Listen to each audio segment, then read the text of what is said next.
So literally, if you care about your children, if you care about your grandchildren, then you have to do all that you possibly can do today, to make sure that your generation is just, to make sure that you do not bequeath to your offspring and to their offspring a debt of wrongdoing, a debt of imbalance, a debt of injustice that they will have to pay. Otherwise, I'm telling you, you are betraying your own unborn descendants. Now, for years, America has always taken advantage of its superpower position and exerted force wherever they deem fit. And this has made people perceive America quite differently depending on where they are.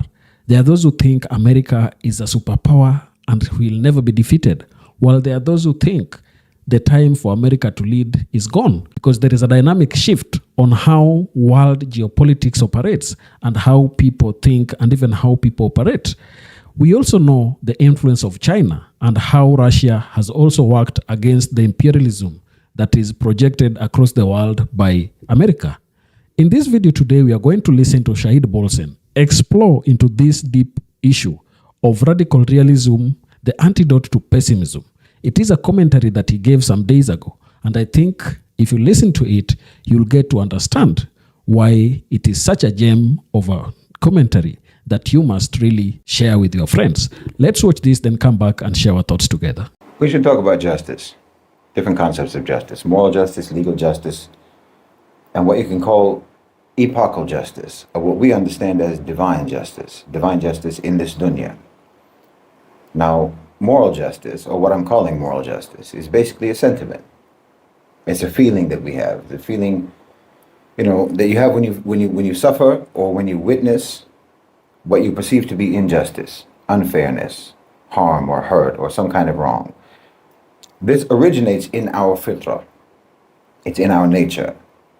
It might be even subconsciously informed by an innate recognition of divine justice, meaning we're born with a sense of good and a sense of what is upright and natural behavior and a sense of our rights and responsibilities as human beings. So when something violates that, or when something happens that violates that, we have a visceral, emotional reaction. And I think that most of us tend to operate on this level. The emotional reaction to issues of justice and injustice is what prompts people to activism, prompts people to resistance and opposition, or to become involved, even to give charity and so on, or even to become militants or what have you. It's the sense of moral justice. But of course, this innate sense of justice also gets filtered through all of the add-ons of our personalities, our ego, our nafs, our self. It gets polluted and diluted by our own psyches, by our own interests, and our own learned or accrued biases and prejudices and so on. So this makes it incredibly subjective. It's variable and it's unstable. And it's always debatable. It can tend to lack balance or proportion, and it can be easily manipulated. So it's unreliable. The sense of moral justice is unreliable. And because it's unreliable, or anyway, this is one of the reasons, this is why we have laws. Legal justice.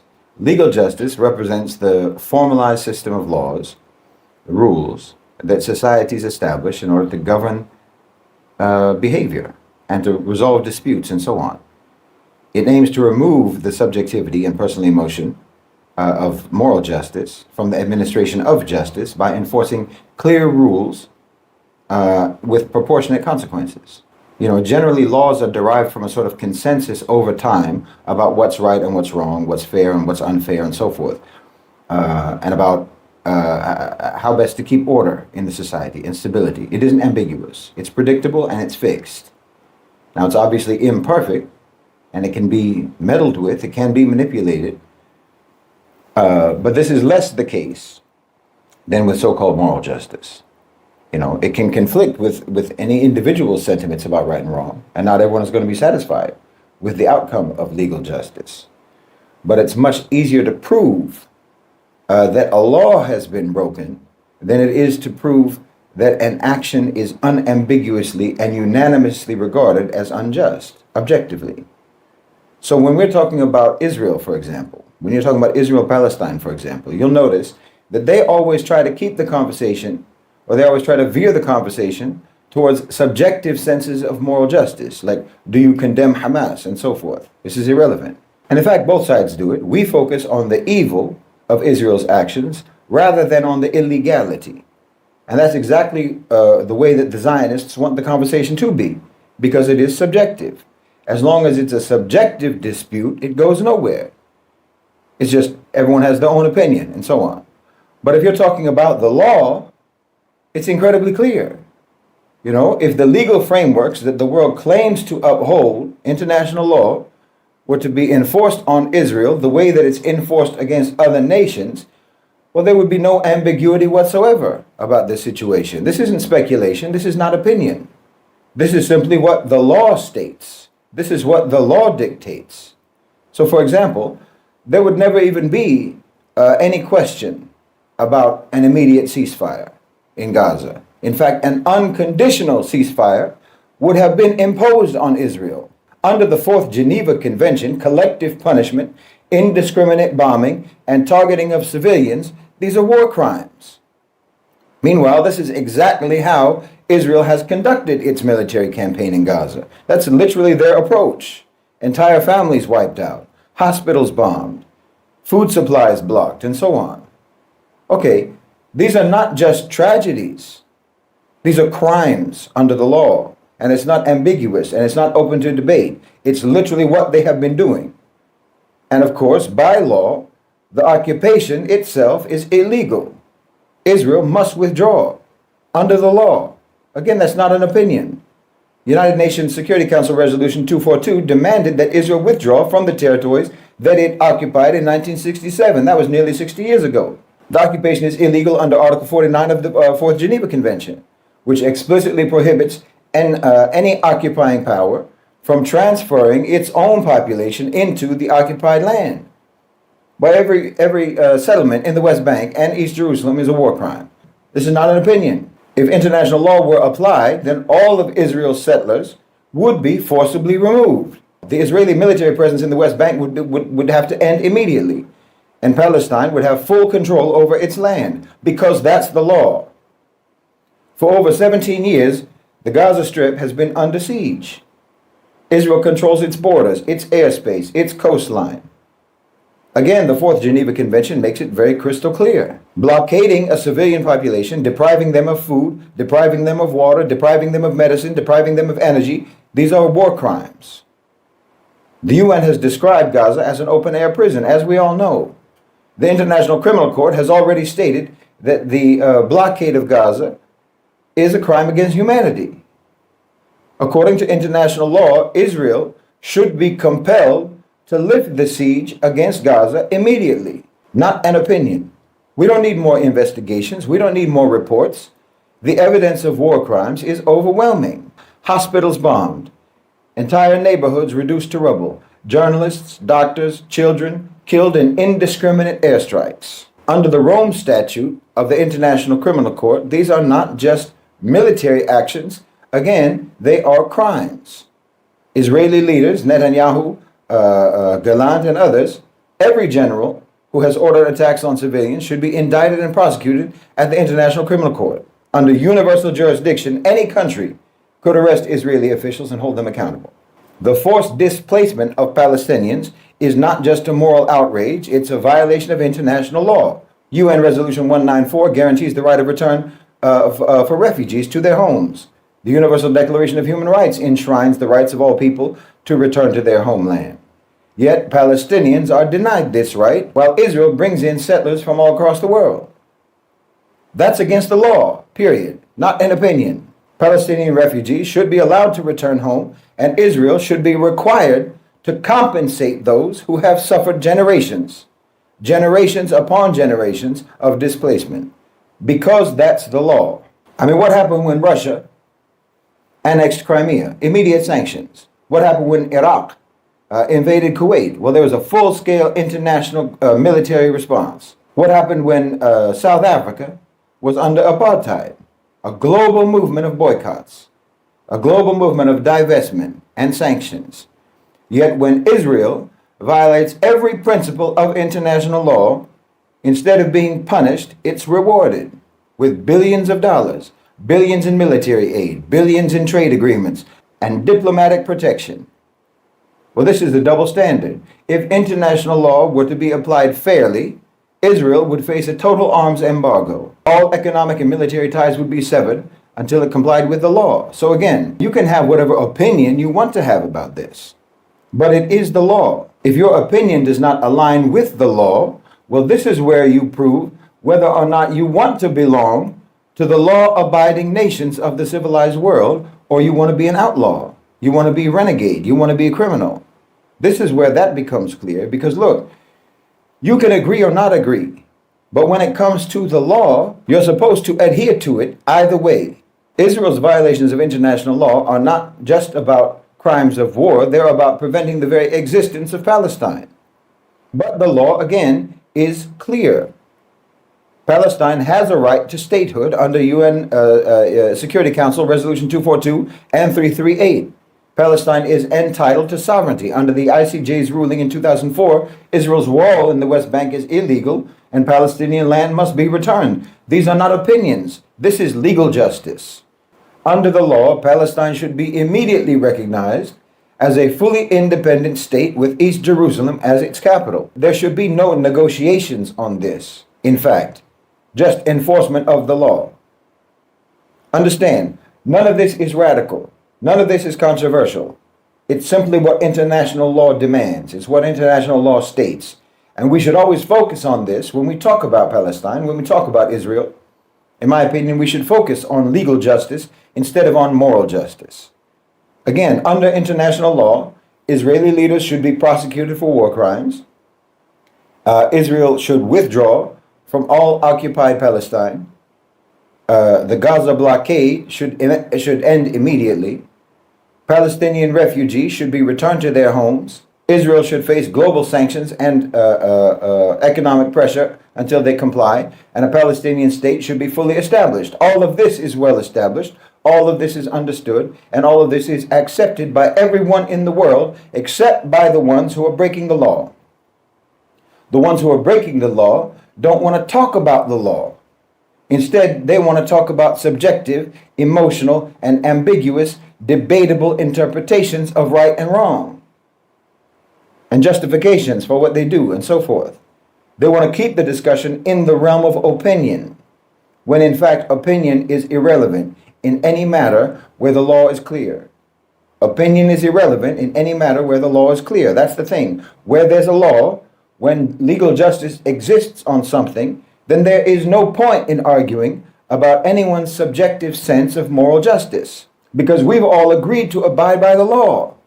You understand? We have all agreed to adhere to the law. And as Muslims, we have a religious obligation to abide by the agreements, by the treaties and the contracts and so forth that we have signed. Now, the people who wrote these laws, who wrote these treaties, are continuously themselves breaking the treaties, breaking the agreements. But we genuinely believe in the rule of law. As Muslims, we genuinely believe that agreements are binding. And like I said, violating or breaching an agreement is much easier to prove than trying to convince someone about the morality or the immorality of an action. So you see the difference between moral justice, or a subjective sense of justice, a sentiment, a feeling, an emotion about what's right, an emotion about what's wrong, as opposed to legal justice. Legal justice is more cut and dry. I remember when I was a little kid in school, we had a classroom court system where we had students assigned as police who would give any kid in class a ticket if they broke a classroom rule. And then every Friday, we would have court. You had a student who was assigned the role of the judge, and you had a student who was assigned the role of a defense advocate, and so on. And the issue of their rule breaking would be addressed in a sort of mock trial every Friday. I was the classroom prosecutor. So when someone threw trash on the floor, or so-and-so was chewing gum or what have you, whatever the case may be, I would be the one to prosecute that. So the defense advocate or the kid himself would come up with all sorts of reasons why they did what they did, why they broke the rule, which to my thinking was just an admission of guilt. Case closed. Khalas. You broke the rule. Your reasons are irrelevant. How you feel about it is irrelevant. The rule is the rule, and you did not follow the rule. Case closed. And I never lost, because it's clear cut. See, once you have agreed to the rules, you are bound by the rules. So yes, you should scrutinize the rules very carefully before you agree to them. Now, America, and obviously Israel, they never had to scrutinize any of the rules because they never expected to be bound by the rules. They only expected the rules to only ever be applied and to only ever be enforced on everyone else. But no, the rules are the rules, and when you break the rules, it's clear, and there's nothing dubious about it. Now, in a dispute, the judge can decide whether to grant clemency or leniency or what have you, but clemency or pardon or leniency or any of these types of measures cannot be granted to anyone before trial.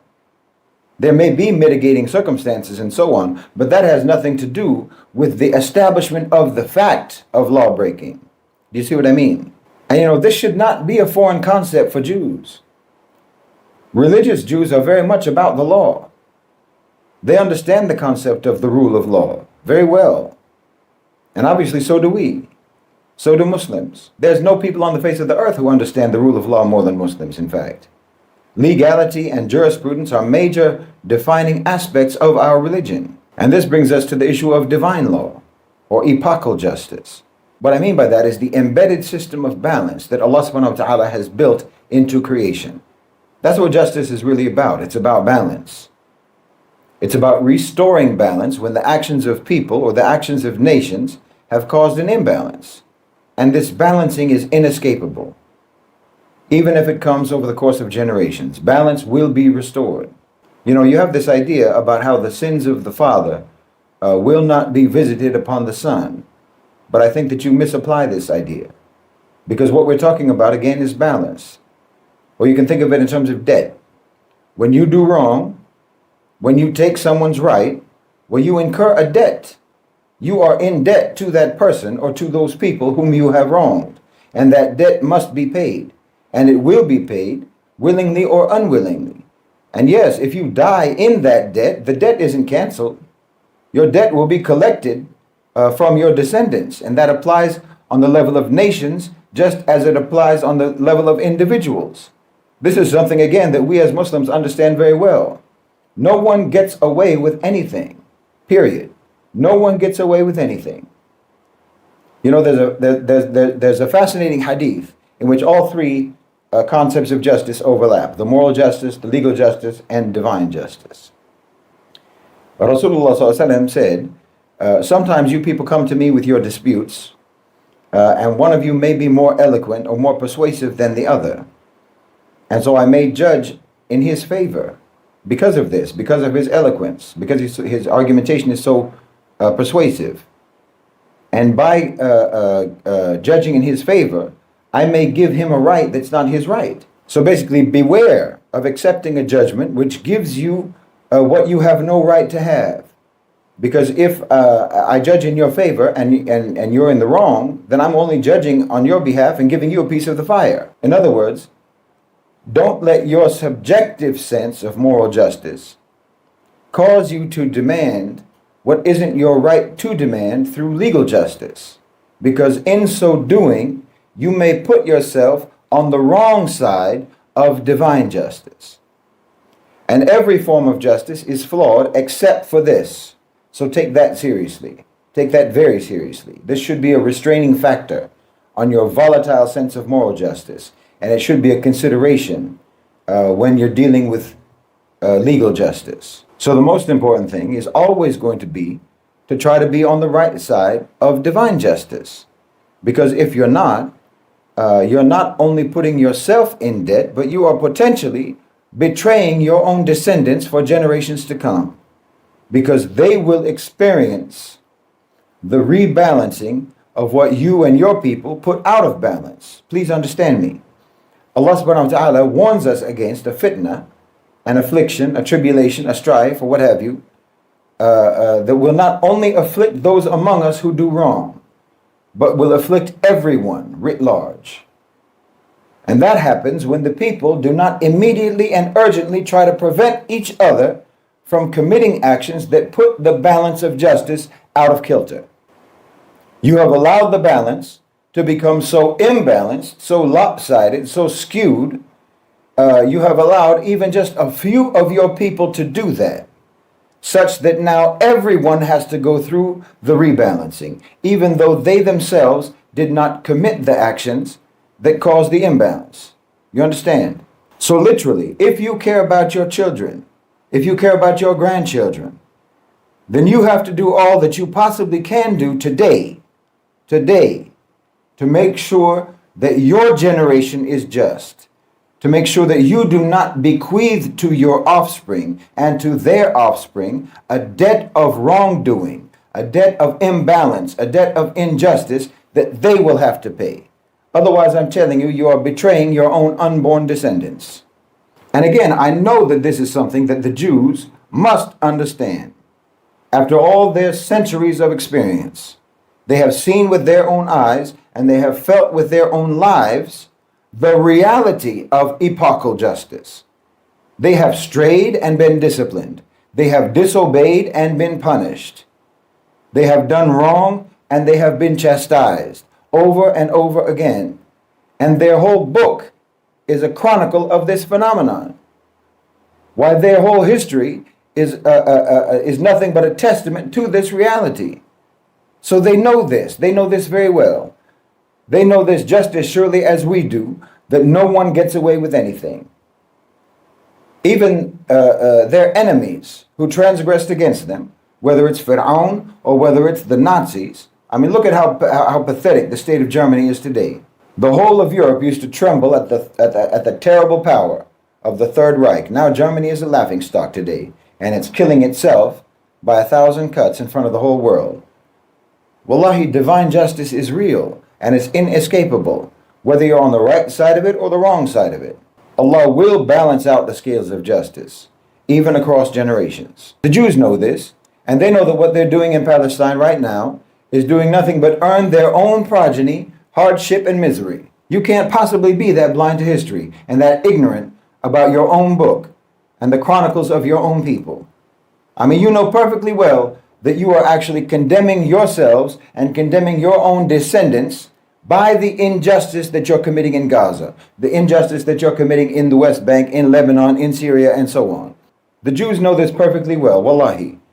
You are sentencing your children and your children's children to a debt that they will have to pay because of your actions. You know this because it is a pattern that plays out again and again across your history. I mean, it plays out again and again across all of human history, but you wrote it all down. And you supposedly study it. You supposedly study the history of your particular people, so you have no excuse. When you have done wrong in the past, you have faced the consequences. And when you have been wrong, well, consequences have struck those who have wronged you. That's what your whole book is about. And you know very well that what you're doing today in Gaza is wrong. And you know that you've been wrong for a whole century in Palestine. And the consequences are going to be inescapable, just as they always are. For you, just as they are inescapable for everyone else. And no, I'm not forgetting about America. The same applies to you. The same applies to America. You're not getting away with anything either. I mean, do you really believe that you got away with the genocide of the Native Americans? Do you really think that you got away with chattel slavery? Do you really think that you got away with the atomic bombs on Hiroshima and Nagasaki? You think you got away with that? Do you really think that you're getting away right now with the genocide in Gaza that you're enabling? Every single thing that you have done, every grotesque injustice that you have committed as a nation is going to fall upon your heads.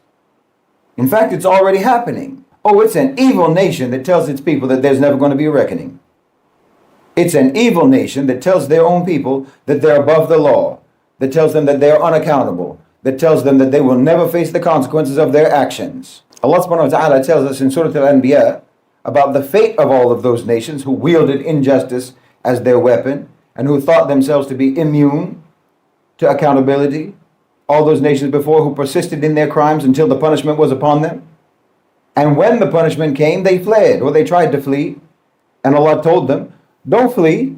Return to your homes, return to your luxuries, where you used to live, so that you can be questioned. But then when it was too late, when their doom was already sealed, then they cried out, woe to us. Indeed, we were the wrongdoers. You know, I had a post on TikTok the other day, an excerpt from a recent video where I proposed the idea that the American citizens should be allowed to sell their citizenship to foreigners for money.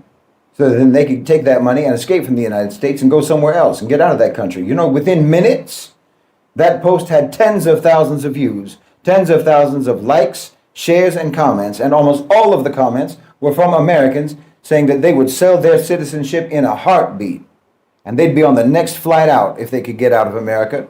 They wouldn't look back. They'd say they'd leave with just the clothes that they had on their back. Because this is fleeing from the punishment that they know is descending on that country. You were warned when you slaughtered the Native Americans of that land and built your empire on their bones. You were warned when you enslaved millions of Africans, stripped them of their humanity, and treated them like commodities. You've been warned when you waged wars of conquest, when you funded dictatorships, when you propped up apartheid regimes, when you crushed entire economies to maintain your dominance. You were warned when you supported the occupation of Palestine, when you armed the murderers of children, when you justified genocide and you justified ethnic cleansing as self-defense. For generations, you've played God upon the earth, believing yourselves to be above consequences, believing yourselves to be above judgment, above retribution. You thought that justice was something that you could impose upon others, but never something that could be imposed upon you. And listen, understand, your problems, your wrongs are not mistakes. No one forced you to commit those crimes. You know, no one put a gun to your head and forced you to treat other human beings like livestock. The racial problem in America wasn't an accident. It wasn't a misstep. Do you understand? It was a deliberate, created injustice. You created this problem, and you worked hard to create this problem. You didn't just hate African people, you concocted a whole quasi-scientific rationale to justify it. You willfully interpreted your religious text to try to justify it. You built a complex propaganda, indoctrination, brainwashing, miseducation system to try to implant it into the minds of your people, to reinforce the evil. Do you understand? You did this with commitment. You worked diligently, relentlessly, and invested massive energy, time, money, intellect, and effort to enforce, to maintain, and to preserve the injustice you created. And you created an economic system, a machine for managing your economy through war, through torture, through maiming, crippling, killing, and carnage. No one made you do that. You chose to do that. And you maintain and defend that system until today. You can't just say, oops, and let's move on. You have never addressed what it is about you that made you choose to do these things, that made you create these injustices, that made you systematize these injustices and protect them for decades upon decades. It's like a degenerate gambler, addicted to gambling. And he thinks that if he can find some kind of way to pay off his debts, if he can find some way to get his house from being foreclosed, it means he solved his problem. No. His problem is his addiction to gambling. So America, you have never addressed what is internally wrong with your culture, with your so-called civilization that has made you do these things, that has made you do the things that you have done. Not to mention, like I said, you have never actually ever even stopped doing those things. But you think that if you can just keep kicking the can of consequences down the road, then you never have to change. This is what you think. You think that you're succeeding. You think that your way is working.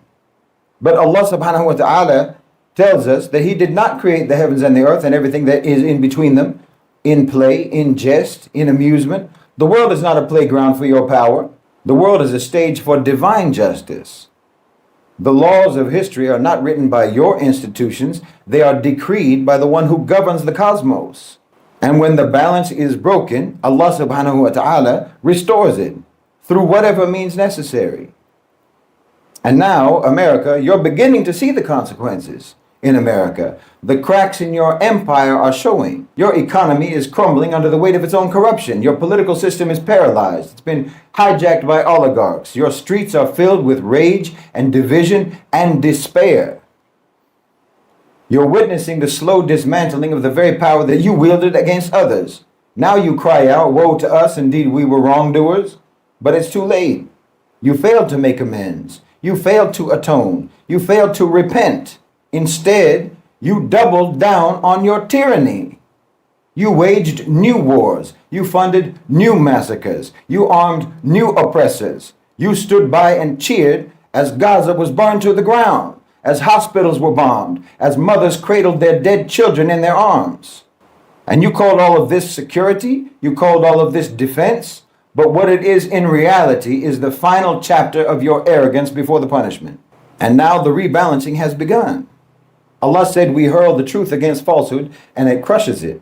So it vanishes. So woe to you for what you describe. The balance of the world is shifting. The oppressed are rising. The global order that you enforce through lies, through carnage, and through exploitation, it's disintegrating. Your arrogance has sealed your fate. And now the truth that you suppressed is crashing down upon you. For the believers, for the Muslims, this is a reminder. The justice of Allah subhanahu wa ta'ala is inevitable. The powerful nations that commit oppression are not invincible. They're not immune. They're just waiting for their reckoning. And for those people who still stand with injustice, return to your homes, return to your luxuries, return to your comforts if you can. But your predecessors, all this time, actually built nothing for your nation except an all-encompassing catastrophe. In fact, you've done nothing for 400 years but cultivate your own end. You know, they said that when God had decreed a punishment upon a people, those people would see the dark clouds moving across the horizon towards them. And I'm telling you, those clouds are thick and heavy on the American horizon today. Everything will be answered for. Everything. Now, I know full well that there's a large segment of my audience, Westerners, who will object to the whole concept of divine justice. And the irony is that this is your whole problem. This is your whole problem. You have some understanding of moral justice, you have some understanding of legal justice, but you reject the reality of divine justice. And this is exactly why you can never even get those other concepts of justice right. No, I'm never going to make your mistake. I'm never going to make your mistake of analyzing geopolitics in exclusion of what God informs us about reality. Kissinger is not my prophet. George Friedman is not my prophet. You know, Mearsheimer, Jeffrey Sachs, whoever. These are not my prophets. No, you can't exclude the Creator from your analysis of creation if you have any interest in making an accurate assessment or an accurate forecast. When you don't understand the reality of divine justice, well, you will never properly understand moral justice, and you'll never properly understand or apply legal justice, just like the Hadith says. You have to interact with legal justice and you have to interact with moral justice with the knowledge that above everything else is the justice of Allah. And it is perfect and it is inescapable. Your ancestors, your predecessors, your forefathers have put you in this position in the West, in America. They bequeathed to you a culture of permissiveness, a culture of complacency, complacency in the face of injustice. So now your leaders, your oligarchs, your politicians, your elites can continue to imbalance the scales of justice, and you do nothing. They built a culture for you of dishonesty, a culture of materialistic nihilism, a culture of passivity, a culture of moral relativism, a culture of mockery towards even the concept of legal justice, a culture that scoffs at God, a culture of arrogance and violence, a culture that imagines itself to be more enlightened and smarter and more clever than those who came before them and who rose and fell. And you think that you have outwitted the inevitable. But you have never understood anything about reality, in fact. I'm telling you that every nation is on a leash. It's on a leash. They don't rise and fall. They just pull their leash to the limit and Allah pulls them back. You know, He gives you slack and He gives you slack and He gives you slack to see what you will do. If you do wrong, He gives you a chance to repent. He gives you a chance to make amends. But America, you never did that. And now that leash is being retracted. Just like it was retracted for Rome. And look at Italy today. Just like it was retracted for the British Empire, and look at England today. And just like it was retracted for the French, and now look at them today. Look at France right now. Look at the Belgians. Look at the Portuguese. Look at the Spanish. Look at all of them today. What's their state? You know, Rome ruled vast territories across Europe, across North Africa, across the Middle East for centuries. Its legions were unrivaled. You know, its administration was sophisticated. Its cultural influence reshaped civilization itself. It was, for its time, the superpower. But today, what remains of that once great empire? Italy is a nation of political instability, economic fragility, and deep societal fractures. It struggles with debt. It struggles with high unemployment and irrelevance on the global stage. Italy is irrelevant on the global stage. A country that once dictated the fate of continents is now unable to dictate its own domestic affairs without external influence. Subhanallah. And Britain once controlled a quarter of the world's land and people. They colonized, they looted, they enslaved entire nations. London was the center of global decision making. The British Navy was unmatched, and their empire spanned all the way from Africa to Asia, from the Caribbean to the Pacific. And where are they now? What's their state now? It's a broken nation, clinging to the illusions of power, the nostalgia. Their economy is in decline. Their political leadership is a global laughingstock. Their military is a shadow of its former self. Why, Britain today is subservient to America, to American interests, dependent on alliances to exist, incapable of independent action. Even its own kingdom, so-called, is fracturing. Scotland and Northern Ireland are seeking separation. Everybody wants to get away from them, you know? And same with France. They boasted a great colonial empire, ruling over vast territories in Africa, Indochina, and the Caribbean. They also looted resources, imposed their language and their culture, and they brutally suppressed resistance. They were feared. But today, look at France. It's plagued by economic stagnation, racial tensions, domestic unrest. Their so-called great nation is in crisis. Its streets are filled with protests every day. Its politicians are exposed for corruption. People laugh at them. All of their former colonies have slipped from their grasp. You know, they cling to a delusion of relevance by trying to interfere in African affairs until now, but they are consistently being humiliated and rejected by the very nations that they once ruled. And think about Spain. The Spanish Empire conquered and plundered most of the Americas, using brutal force and subjugation against the indigenous populations. The Spanish galleons that are so famous in history, carrying their gold and silver from the colonies back to Spain, making it one of the wealthiest nations of all time. And today, Spain is an afterthought, economically weak, politically fractured, and constantly teetering on instability. Even within Spain, just like with Scotland and Northern Ireland, you've got the Basques and the Catalonians wanting independence from Spain. Spain was once the ruler of all the Americas, and now they're struggling to maintain unity within their own borders. And Belgium, think about Belgium. It's a tiny European nation that was once one of the most brutal colonial powers in history. King Leopold turned the Congo into his personal slaughterhouse, killing millions upon millions in the pursuit of rubber and ivory. But look at today. Again, Belgium is economically weak, politically divided, and militarily non-existent. It has no global influence whatsoever.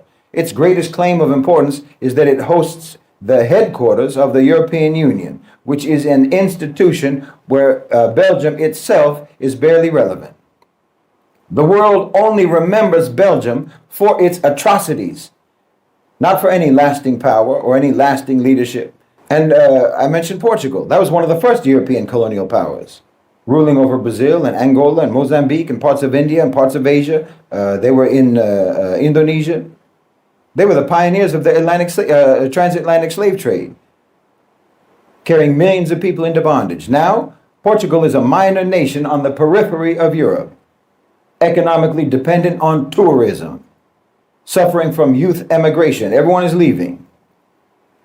They barely maintain any relevance in even European affairs, much less global affairs. Their past glory is nothing today. There's nothing left of it. Every one of those nations once thought themselves to be untouchable. They thought that their power was eternal. But Allah subhanahu wa ta'ala does not allow tyranny to last forever. And whoever forgets this fact is doomed to just become a proof of this fact. And this has to factor into your analysis. This has to factor into your commentary. It has to factor into your understanding of what's happening in geopolitics today. It has to factor into your understanding of current affairs. It has to factor into your understanding of economics and politics and so on. If you don't understand the reality of divine justice, if you don't understand the patterns of how divine justice is manifested throughout history, you won't be able to read events properly. You won't be able to even understand what is inevitable to come. The same way that the Zionists want to keep discussion and keep all conversation about Palestine within the realm of so-called moral justice, where everything is subjective and everyone has a right to their opinion. They don't want to talk about legal justice because that is a very clear issue, the violation of the law, where the laws have been broken and are continuously being broken by Israel. They never want to talk about that. And it's the same way with the Westerners, that you never want to talk about divine justice. You want to keep all discussion within moral justice and legal justice. You don't want to bring in divine justice. I know that there's a lot of people who don't want me to talk about these things, who don't want me to bring religion, so-called bring religion, into my analysis. But that's a manipulative way of even phrasing it. Because no, I'm not bringing religion into it. You're the one who insists on keeping religion out of it. That would be like, for you, your ideology is maybe, say, Marxism or it's capitalism. You never take capitalism out of the conversation, do you? Capitalism has to be involved in every conversation about every topic, whether it's politics or economics or history. You bring capitalism into every subject. But no one can tell you, well, why you bring capitalism into this? Why do you have to analyze world events, or why do you have to analyze current affairs through the Marxist lens or through the capitalist lens? Right? No, it's understood. You have a viewpoint, you have sources of your own, sources that have informed your own analysis, have formed your own understanding of the world and your own paradigms, the paradigms that you operate under through your analysis. Well, Islam is the informer of mine. My analysis is informed by Islam. My analysis is informed by the Quran and the Sunnah. And I'm probably right more often than you are. No Western philosophy, no Western intellectual trend is as reliable as a source for understanding the world as the Quran and the Sunnah. So yes, that's the basis for my understanding. And you can like it or not like it, but you should just get used to it. Because the West's ability to force atheist thinking upon all intellectual endeavors is coming to an end. And the Muslim population, the Muslim ummah is rising, and our intellectual approach will always integrate Islam into how we understand the world, and that's why our understanding of the world is always going to be superior. Now, Shahid Bolsen's commentary on radical realism, the antidote to pessimism, presents a critique of prevailing pessimism in the Muslim world regarding the socio-political and economic conditions.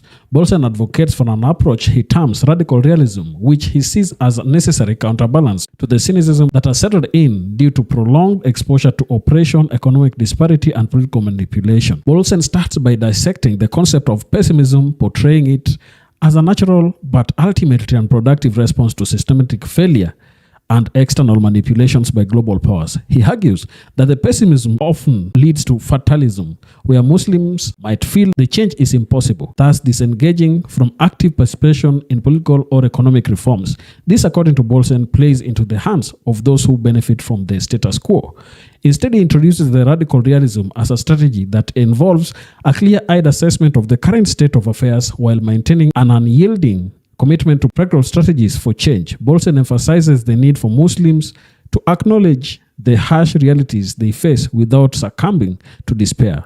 He advocates for a realistic understanding of power dynamics, both within Muslim majority countries and in their interactions with the global community. A significant part of his commentary focuses on economic sovereignty and the detrimental effects of neoliberal policies on Muslim nations.